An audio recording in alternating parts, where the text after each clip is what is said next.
లోక్సభ ఎన్నికల రోజు హైదరాబాద్ అభ్యర్థి మాధవలత అక్కడికి ఫీల్డ్లో వెళ్ళే క్రమంలో మాత్రం చాలామంది ఆమెను అడ్డుకునే ప్రయత్నం చేశారు, అభ్యంతరం వ్యక్తం చేశారు, పరుష పదజాలం కూడా వాడారు. ఎట్లా అనిపిస్తుంది? తెలంగాణలో హిందూగా పుట్టినందుకు తలదించుకుంటున్నా. తెలంగాణలో ముఖ్యంగా హైదరాబాదులో హిందూగా పుట్టినందుకు తలదించుకుంటున్నా.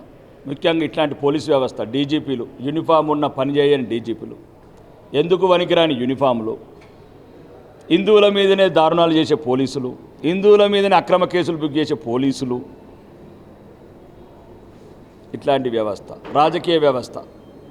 అది కాంగ్రెస్ అనేది కాంగ్రెస్ కాదు, మొదట్లో ముస్లిం లీగ్ అంటే వాళ్ళ పార్టీ కాబట్టి ఇక ముస్లిం లీగ్. కాంగ్రెస్ని ఒక చాతగాని చవటలు దద్దమ్మలు ఏలుతున్న ఈ రాష్ట్ర ప్రభుత్వంలో హిందువులకు న్యాయం దొరుకుతుందని నేను భావించట్లేదు. దానికి పర్యవసనమే అది. కాబట్టి దీనికి ఒకటి హిందువులకు పుట్టినందుకు సిగ్గుపడుతున్నాం, హిందువుల బతుకున్నందుకు సిగ్గుపడుతున్నాం.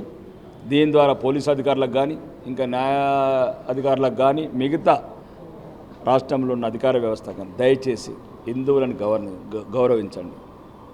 ప్రపంచంలో ఏ దేశంలో కూడా మెజారిటీ ప్రజల పట్ల ఇంత చిన్న చూపు చూసే వ్యవస్థ ఈ భారతదేశంలోనే ఉంది, ముఖ్యంగా తెలంగాణలో ఉంది. ఇది మంచిది కాదు దేశానికి, రాష్ట్రానికి.